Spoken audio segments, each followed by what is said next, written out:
talent that he has.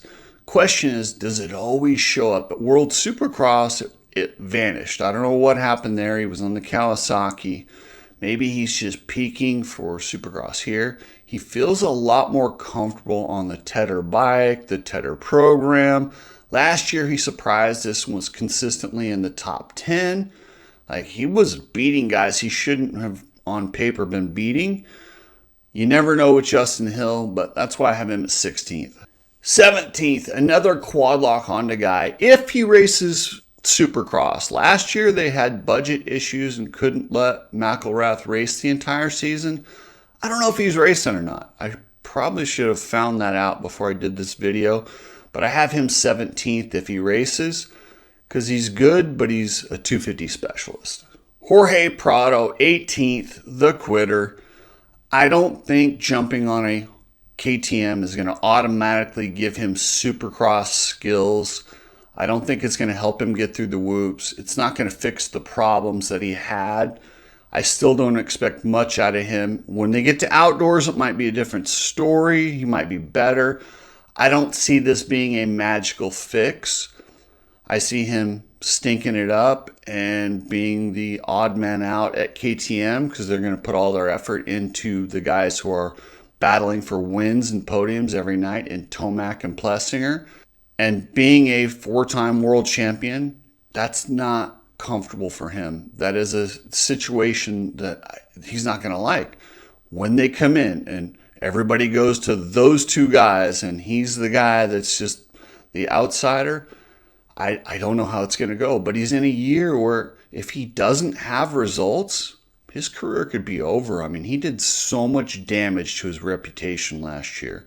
I'll be watching Prado. He has got to perform, but I don't see him doing it in Supercross. So I got him in 18th. 19th and 20th, I've got Benny Bloss and Mitchell Oldenburg on the betas.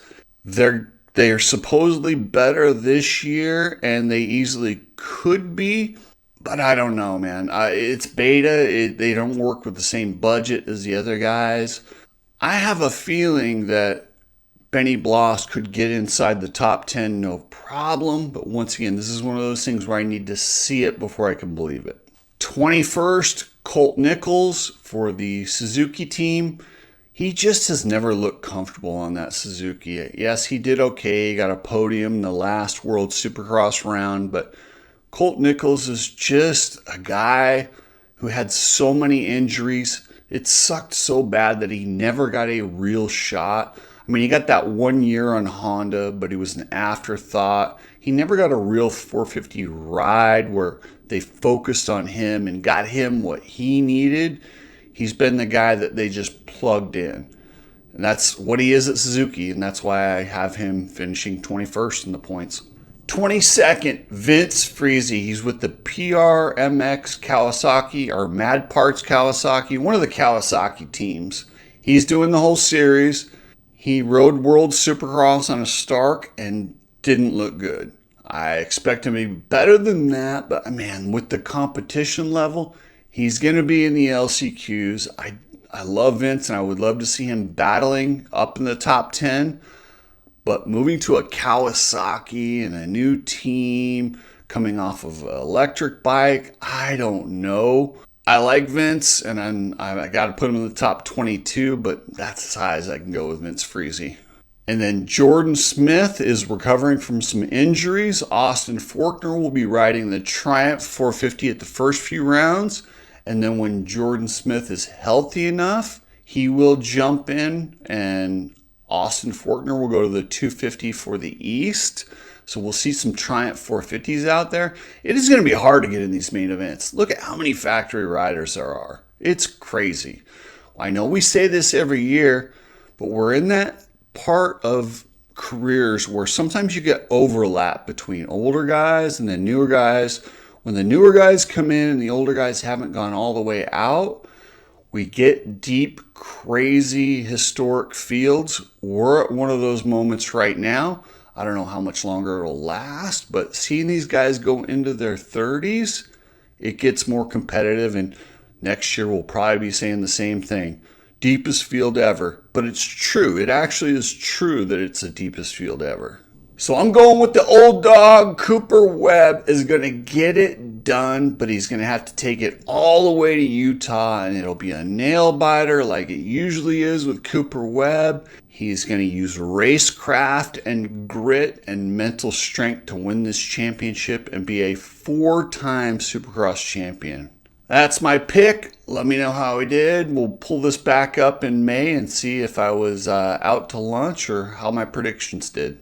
Thank you, members. 3 more days until we draw for the new Power Sports XQi3 electric motorcycle.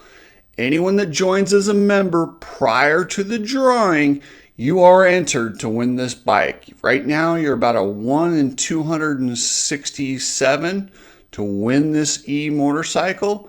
So that's pretty good odds if you want to enter. And I'm hoping to get with New Power Sports. I want to give away 2 new bikes next year from New Power Sports. Brandon, hit me up. Let me know if we can do this. I want to give away 2 of the new ones. And dude, they've changed their new bike is even better than the one that I have. Oh boy, wait till you see this thing. Anyway, thanks guys. Here's your member of the day. I speak for the people cause we can't remain complacent. The illegal sell American motorcycle race.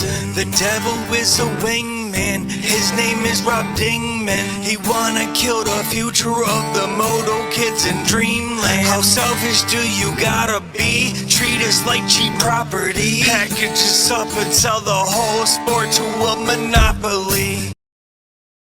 At Bob Evans, you can take homemade home with our new hand-breaded chicken tenders. So many delicious ways to dip. Get our hand-breaded chicken tenders for just $8.99. Lunch is better from Bob Evans.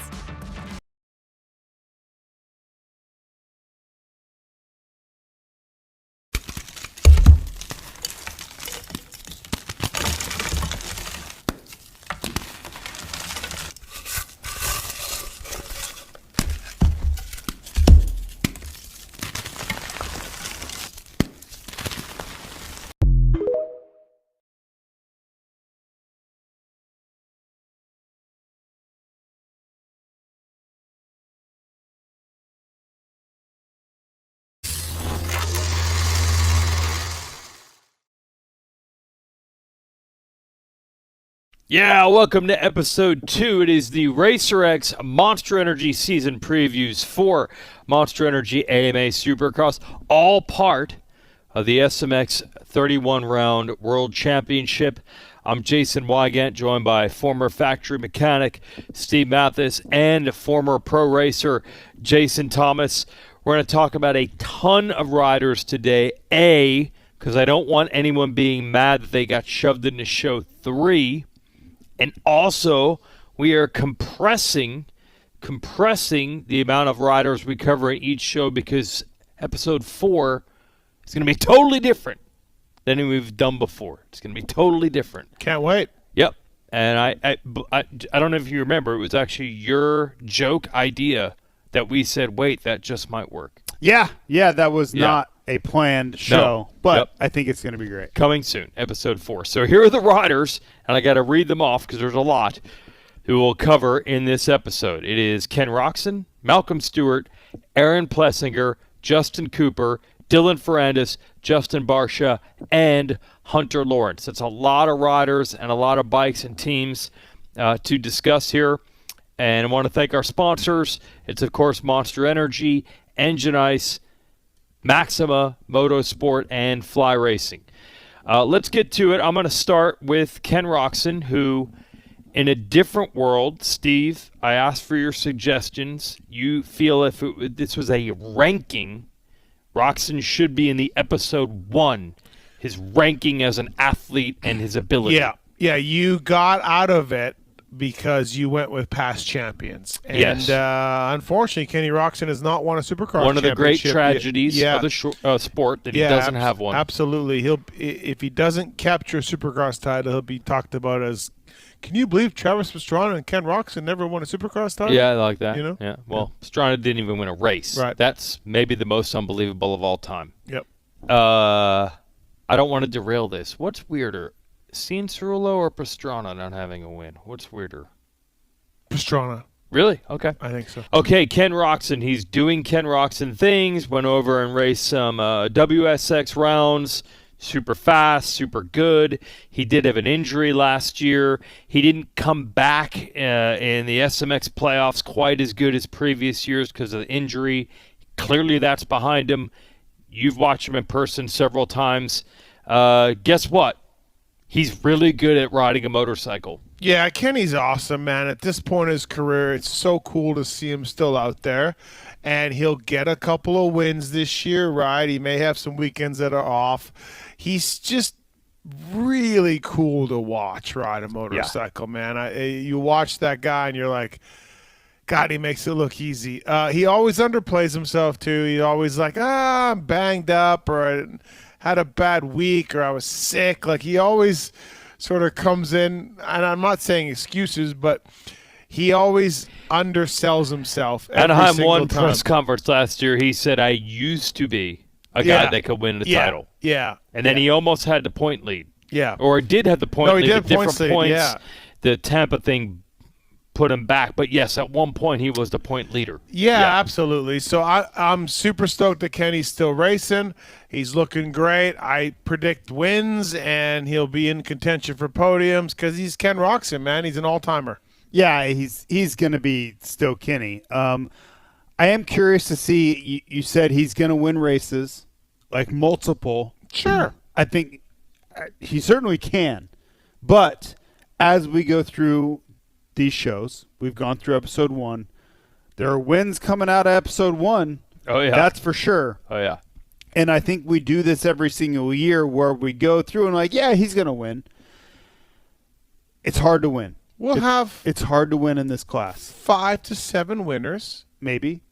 Based on Supercross history. And I guess for me, telling me that Ken Roczen's going to win a race is that is not a surprise. But winning multiple races is typically where you start getting more difficult to pull off in a given season. So to me, Ken Roczen's going to do Ken Roczen things. He's going to be great. The only real question I have is, does he win 1 or does he win 3? That to me, that is where the question lies. Sometimes you get a guy who just wins 1 on one magical, glorious night where he becomes the best Supercross rider in the world. Or maybe he does it 2 times in a year because he also does it in Paris. Mm-hmm. But at Tampa Supercross, Malcolm Stewart tracks down Chase Sexton, catching him in the whoops. Sexton had no answer for the speed of Malcolm Stewart. So when it comes to multiple wins, yes, there's a big jump. We thought it would maybe be followed by a flurry. It was not.